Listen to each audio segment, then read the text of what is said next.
नमस्कार. आज आपण करणार आहे बीन्स बटाट्याची भाजी एका नवीन पद्धतीने. ज्यांना आवडत नाही ते मागून खातील एवढी चवीला अशी भन्नाट होती. रेसिपीला सुरुवात करू. एक कढई घेतलेली, कढईमध्ये 2 चमचे तेल टाकायचं, छोटा चमचा मोहरी तडतडली की छोटा चमचा जिरे टाकायचे, जिरे फोडले की 1 पिंच हिंग टाकायचं आणि 2 मिडियम साईजचे बटाटे घेतलेले ते असे मध्यमच कापायचे, लय मोठे नाही लय बारीक नाही. आणि त्यामध्ये थोडंसं मीठ टाकायचं. मीठ टाकलं म्हणजे बटाटा लवकर वापरतंय. 1 मिनिटासाठी हलवून घ्यायचं आणि त्यावर झाकण ठेवायचं, बारीक गॅस करायचा आणि 3 ते 4 मिनिटाची वाफ काढायची. पूर्णपणे बटाटा वापरून घ्यायचं नाही, 30 ते 40% बटाटा वापरून घ्यायचा. बघा 30 ते 40% बटाटा वापरलेला आहे. एकदा चांगलं हलवून घ्यायचं त्याला आणि चांगलं मिक्स करून झालं की त्यामध्ये बीन्स टाकलेले. 250 ग्राम बीन्स घेतलेले आहे आणि 250 ग्रामच बटाटा घेतलेला आहे. मी दोन्ही सारखंच घेतलेलं आहे, तुम्ही कमी जास्त करू शकता. तर त्यामध्ये 2 हिरव्या मिरच्या घेतलेल्या आहेत आणि 2 मिडियम साईजचे टमाटे टाकून घ्यायचे. थोडंसं मीठ टाकायचं, फक्त टमाट्यापुरतं बीन्स पुरतं टाकायचं कारण बटाट्याला मीठ टाकलेलं आहे. आणि छोटा चमचा हळद टाकायची आणि 2 ते 3 मिनिटासाठी झाकण न ठेवता चांगलं असंच हलवून घ्यायचं. गॅस बारीकच आहे, मोठा गॅस केलेला नाही, बारीक गॅसवरती चांगलं हलवून घ्यायचं. 2 ते 3 मिनिटानंतर झाकण ठेवायचं त्यावरती आणि 3 ते 4 मिनिटाची वाफ काढून घ्यायची. 3 ते 4 मिनिटाची वाफ होती तर इकडे मसाला करून घेऊ.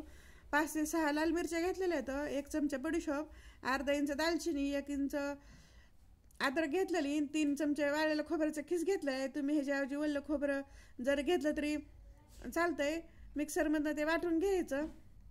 इकडे 3 ते 4 मिनिटाची वाफ झालेली, झाकण काढून एकदा हलवायचं ना, पीस झाकण ठेवायचं.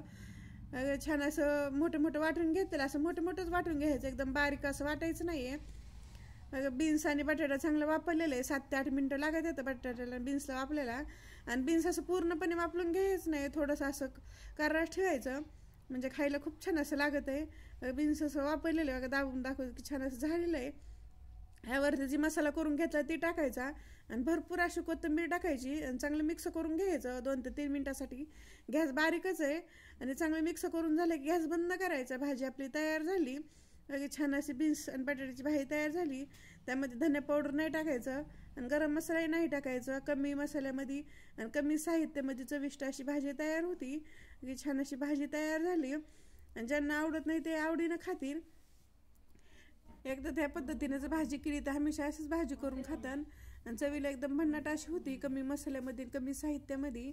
हे माझी रेसिपी कशी वाटली कमेंटमध्ये नक्की सांगा. लाईक करा, शेअर करा आणि चॅनल जर नवीन असं सबस्क्राईब करा. बेल आयकॉन दाबायला विसरू नका.